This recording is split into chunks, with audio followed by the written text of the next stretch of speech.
ചേരുന്നുണ്ട്. ഇപ്പോൾ സ്വർണ്ണ വ്യാപാരി അരുൺ മാർക്കോസ് കൂടെ നമ്മോടൊപ്പം ചേരുന്നുണ്ട്.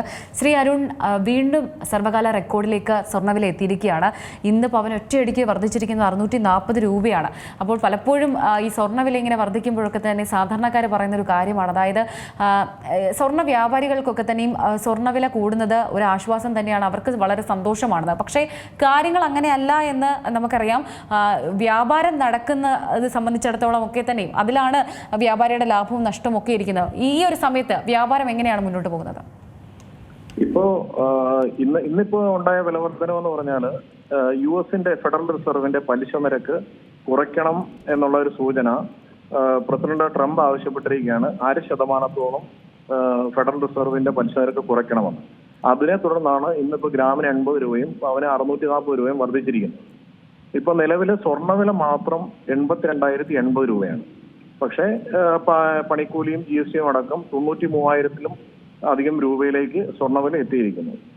ഇപ്പോ കല്യാണ ആവശ്യങ്ങൾക്കും മറ്റും വാങ്ങുന്ന ആളുകൾ എടുക്കുന്നത് ലൈറ്റ് വെയിറ്റ് ആയിട്ടുള്ള ആഭരണങ്ങളിലേക്ക് ആളുകൾ തിരിഞ്ഞു.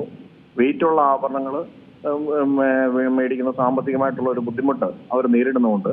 ലൈറ്റ് വെയിറ്റ് ആയിട്ടുള്ള ഒരു നേരത്തെ 25-50 പവൻ മേടിച്ചിരുന്ന ആളുകൾ 20 പവനിലേക്കും 15 പവനിലേക്കും ഒക്കെ കുറയുന്ന ഒരു തരത്തിലേക്ക് എത്തിയിരിക്കുകയാണ്. ഇത്തവണത്തെ ഓണത്തിന് ബിസിനസ് പോലും എല്ലാ സ്വർണ്ണക്കടയിലും, അത് വൻകിടക്കാരായിക്കോട്ടെ ചെറുകിടക്കാരായിക്കോട്ടെ, എല്ലാവരെയും വളരെ അധികം ബാധിച്ചിട്ടുണ്ട്.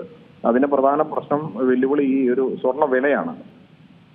അതേപോലെ തന്നെ ഈ വ്യാപാരം അതെങ്ങനെയാണ് ഇപ്പോൾ നിങ്ങൾക്ക് മുന്നേറുന്നത്? ഈ ആളുകൾ എത്തുന്നുണ്ടോ? വളരെ മന്ദഗതിയിലാണ് പോകുന്നത്.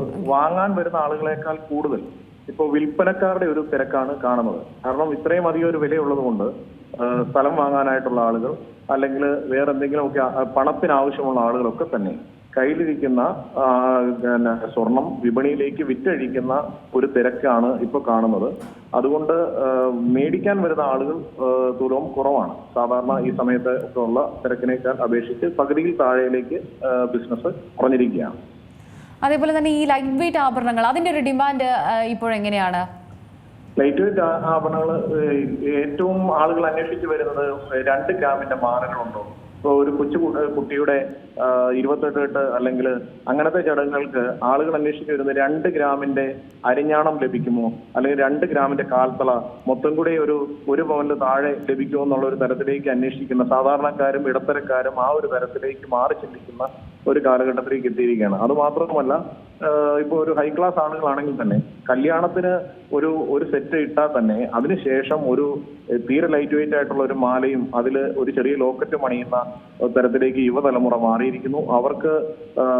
അവർ കൂടുതലും ട്രെൻഡിനനുസരിച്ച് റോസ് ഗോൾഡും പല തരത്തിലുള്ള മാറ്റങ്ങളും ആണ് ആളുകൾ ആഗ്രഹിച്ചു വരുന്നത്. അപ്പോൾ ഈ ഡയമണ്ട് വിപണി അതിപ്പോൾ എങ്ങനെയാണ്? സ്വർണത്തിന് വില വർദ്ധിച്ചതിനാൽ തന്നെ ഡയമണ്ടിലേക്കൊക്കെ തന്നെ ആളുകൾ എത്തുന്നുണ്ടോ? ഡയമണ്ട് വിപണി എപ്പോഴും ഒരു ഹൈ ക്ലാസ്സിൽ ഇതിനൊരു മാർക്കറ്റ് ഉണ്ടെങ്കിൽ പോലും നമ്മൾ ഈ ഡയമണ്ട് ആഭരണങ്ങൾ തിരിച്ചു കൊടുക്കുന്ന ഒരു സമയത്ത് അതിന് വേണ്ട വിധത്തിലുള്ള വില ലഭിക്കുന്നില്ല. ഈ സ്വർണം ആഭരണങ്ങൾ വാങ്ങുന്ന ആളുകളെ സംബന്ധിച്ച് അവർക്ക് എപ്പോഴും പണമാക്കി മാറ്റാനായിട്ട് വളരെ എളുപ്പം സാധിക്കുന്നതാണ്. പക്ഷെ അതേസമയം ഡയമണ്ട് ആഭരണങ്ങളുമായി മേടിച്ച കടയിൽ ചെന്നാൽ തന്നെ അവരത് തിരിച്ചെടുക്കുന്ന കാര്യത്തിൽ അവർ പല പോളിസികൾ പറയുകയും അത് തിരിച്ചെടുക്കുന്ന ഒരു മാർക്കറ്റ് വേണ്ട വിധത്തിലുള്ള ഒരു മാർക്കറ്റ് സ്വർണ്ണ വിപണി പോലെ അതിന് ലഭിക്കുന്നില്ല. അതുകൊണ്ട് റീസെയിലിന്റെ ഒരു പ്രശ്നമുള്ളത് കൊണ്ട് ആളുകൾ ഡയമണ്ട് എടുക്കുന്നത് സ്വർണ്ണത്തെ അപേക്ഷിച്ച് വളരെ കുറവായിട്ടാണ് കാണുന്നത്. ഈ 18 ക്യാരറ്റ് സ്വർണം, ഈ സ്വർണം വില വർദ്ധിക്കുന്ന ഒരു സാഹചര്യത്തിലൊക്കെ 18 ക്യാരറ്റിലേക്ക് ആളുകൾ എത്തുന്നുണ്ടോ? ഡിമാൻഡ് എങ്ങനെയാണ്? ഈ 18 ക്യാരറ്റ് ആളുകൾ അന്വേഷിച്ച് എത്തുന്നുണ്ട്. 18 ക്യാരറ്റിന്റെ ഒരു ഗുണമെന്ന് പറഞ്ഞാൽ അത് വെയിറ്റ് കുറവാണെങ്കിലും അത് ഈട് നിൽക്കും എന്നുള്ളതാണ്.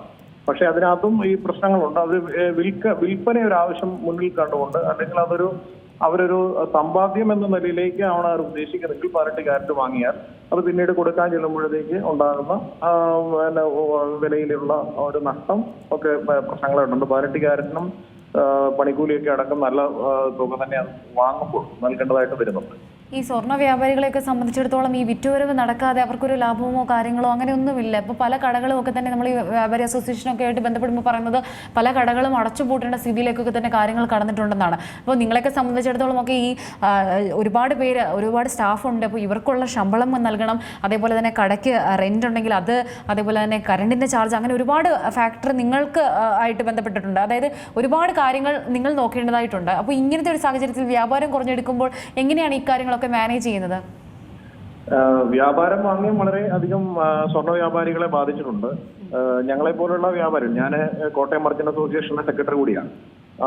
നമ്മൾ ഒരു നിരവധിയായിട്ടുള്ള വ്യാപാരികളുമായിട്ട് നിരന്തരം ബന്ധപ്പെടുന്നുണ്ട്. പക്ഷേ ഇതിനകത്ത് ഈ കച്ചവടത്തിലുള്ള കുറവ് എല്ലാ വ്യാപാരികളെയും വളരെയധികം ബാധിച്ചിട്ടുണ്ട്.